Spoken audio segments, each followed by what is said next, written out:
नमस्कार, welcome back. एक बार और आपका स्वागत है मेरे इस चैनल पे। मैं हूं Brajnandan, advocate and legal consultant. कैसे हैं आप सभी लोग? आशा करता हूं कि सभी व्यूवर और सब्सक्राइबर सभी कुशल मंगल से होंगे और प्रभु की कृपा सभी पर बनी रही होगी। आज का विषय शुरू करने से पहले एक घटना घटित हुई है या अन्य कोई घटना घटित होती है, जाहिर से तौर पे अगर जो किसी के साथ अगर जो कोई घटना घटित होती है तो एक अल्टीमेटली एक छोटा सा टॉपिक है जो उसको डिस्कस कर लेना चाहिए। समाज में जो व्यवस्थित जो व्यवस्थाएं हैं उनमें से एक अगर जो हर वर्ग का हर व्यक्ति अगर जो अपने कर्तव्य का निर्वहन अगर सही तरीके से अगर जो अपने कर्तव्य का निर्वहन करें तो उसको अपने अधिकार के प्रति लड़ना नहीं पड़ेगा और उसको सजग नहीं रहना पड़ेगा।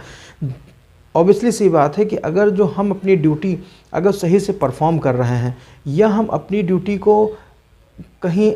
एक्सीड कर देते हैं, तो अगर जो हम अपनी कोई ड्यूटी अगर जो हम अपने जो हमारे जो कर्तव्य हैं उससे अगर ज़्यादा कोई काम कर देते हैं तो नेचुरल सी बात है अगर जो हमने ड्यूटी परफॉर्म करके कुछ कोई ब्रीच की तो इसका मतलब हमने किसी के दूसरे के अधिकारों का हनन किया है। अगर जो उसने अपने कर्तव्य का निर्वहन सही तरीके से किया है दूसरे पक्ष में तो हमारा कोई अधिकार का उसने हनन नहीं किया। अगर जैसे ही वो अपने कर्तव्य का निर्वहन अगर जो कुछ सही ढंग से आगे निकलता है, यानी कि वो अपने अधिकारों के जो उसके मिले हुए उनसे अधिक वो अपने कर्तव्य का निर्वहन करना प्रारंभ करता है, तो उस स्थिति में उसने मेरे अधिकारों का भी हनन किया हुआ।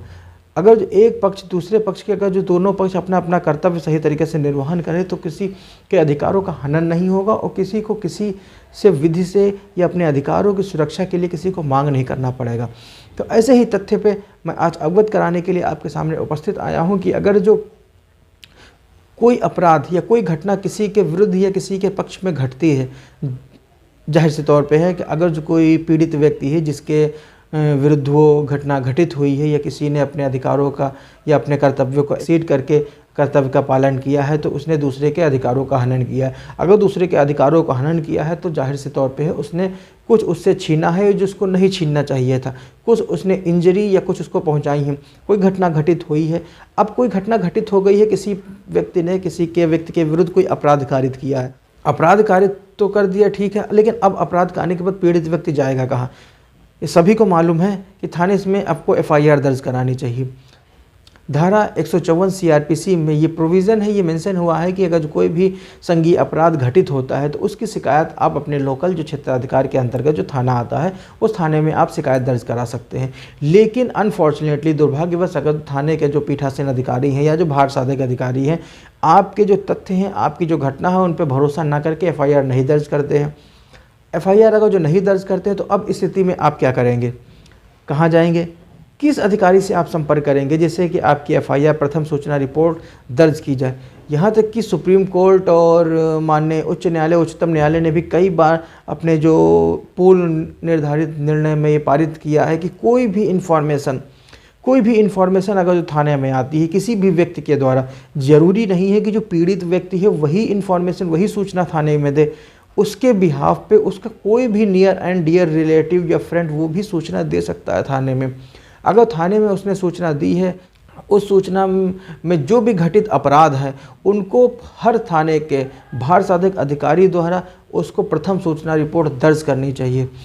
उसके बाद उसमें विवेचना प्रारंभ करना चाहिए कि अब ये घटना घटित हुई है कि नहीं हुई है। लेकिन एक किसी थाने में एक एफआईआर दर्ज कराने में क्या क्या मुश्किलें आती हैं या जिसके साथ अपराध घटित हुआ हो वो भली भांति समझ सकता है, उसमें ज़्यादा मुझे एक्सप्लेन करने की ज़रूरत नहीं है और ना मैं उसकी आवश्यकता समझता हूँ। लेकिन अब दुर्भाग्यवश अगर थाने का भार साधक अधिकारी आपकी प्रथम सूचना रिपोर्ट जो अपराध घटित हुआ उसकी प्रथम सूचना रिपोर्ट थाने का भार साधक अधिकारी दर्ज नहीं करता है तो उस स्थिति में जो पीड़ित व्यक्ति है या जो पीड़ित पक्षकार का जो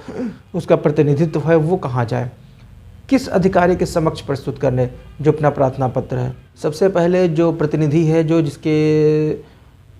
अगेंस्ट में जो पीड़ित व्यक्ति है जिसके खिलाफ वो अपराध कारित किए गए हैं, अगर थाने में एफआईआर दर्ज नहीं की जाती तो उसके उपरांत आप थाने के जो उच्च अधिकारी हैं यानी कि जो सर्किल रैंक पे जो ऑफिसर होता है सीओ, उसके सामने आप प्रस्तुत कर सकते हैं अपना प्रार्थना पत्र। हाँ, एक चीज़ और है कि अगर जो कि जिन जनपदों में या जिन क्षेत्रों में कमिश्नरेट सिस्टम लागू है वहाँ पे उसमें जो थाने का भार साधक अधिकारी है उसके जो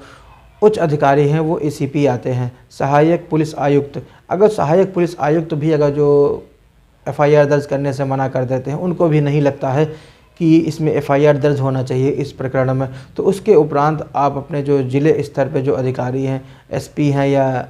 एसएसपी हैं, उसके समक्ष आप अपना प्रार्थना पत्र प्रस्तुत करिए। इसके उपरांत भी अगर जो एसपी या एसएसपी आपके प्रार्थना पत्र के आधार पर अगर जो प्रथम सूचना रिपोर्ट है दर्ज करने का आदेश नहीं पारित करते हैं, तो उस स्थिति में आप एक बार और उसके जो डीआईजी रैंक या आईजी रैंक के जो अधिकारी हैं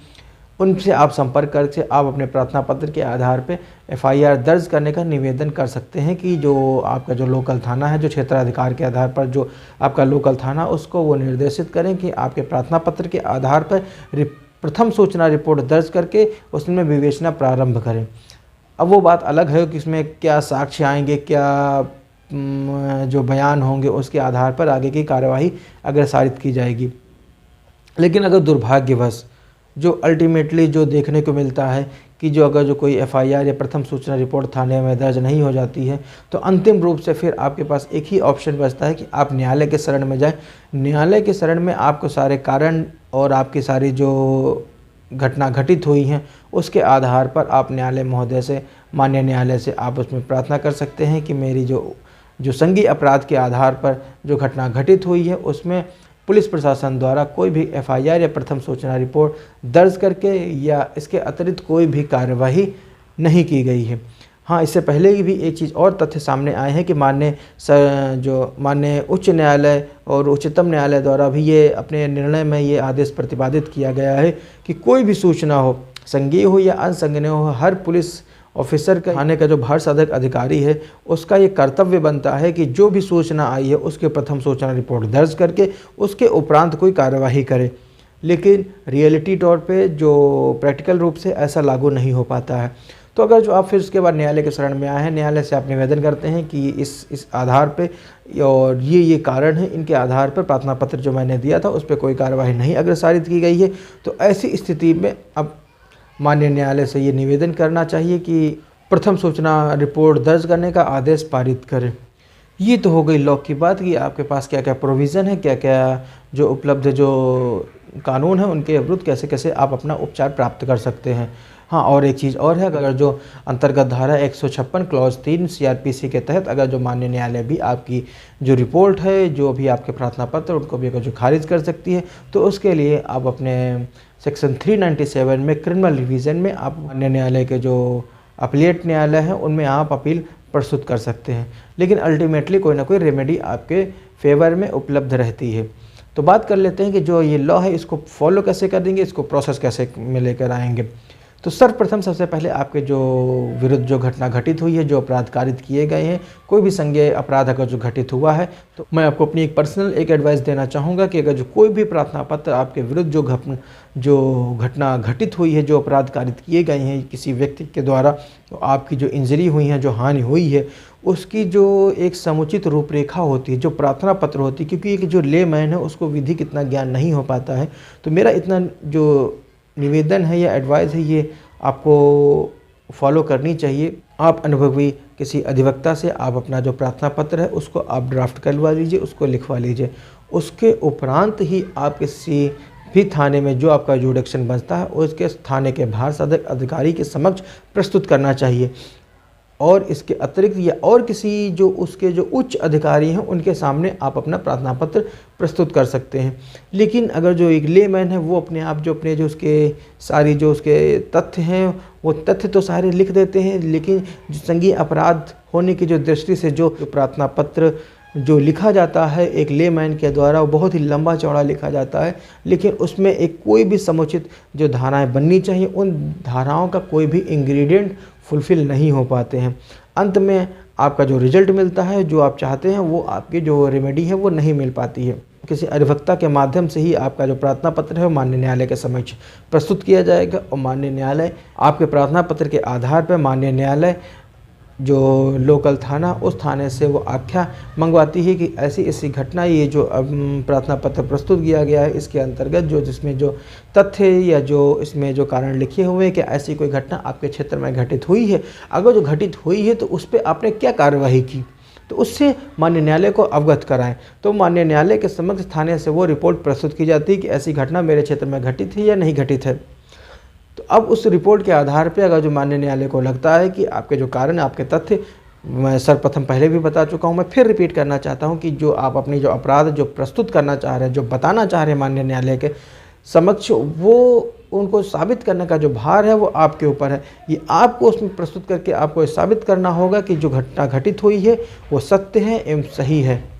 किसी भी प्रकार का कोई भी तथ्य छिपाया नहीं गया हुआ है। उसके उपरांत ही जो आपके अधिवक्ता के द्वारा जो आर्गूमेंट कंप्लीट होने के उपरांत माननीय न्यायालय जजमेंट के लिए या ऑर्डर के लिए उसको रिजर्व कर लेगी, जिसके उपरांत ही आपके जो पक्ष में या जो आपके जो हित में जो उचित होगा उसी के आधार पर माननीय न्यायालय आदेश पारित कर देगी। और आज का वीडियो यहीं तक है। मिलते हैं किसी एक और वीडियो में या किसी एक नई चर्चा में नए विषय के साथ। तब एक रिक्वेस्ट और है हमारी, अगर जो आपको वीडियो पसंद आता है या आपको कोई भी जानकारी आपके जो हित में होती है या उसका आप लाभ प्राप्त होते हैं तो इसको लाइक कर दीजिए। और साथ में एक निवेदन और है कि अगर जो आप ये जानकारी दूसरों लोगों तक या किसी जो दूसरे जो व्यक्ति हैं जिनको ज़रूरत हो सकती है उनको तक भी आप इसको शेयर कर दें, जिससे ये वीडियो दूसरे लोगों तक भी पहुँच सके, वो भी इस जो जानकारी का इसका लाभ उठा सकें।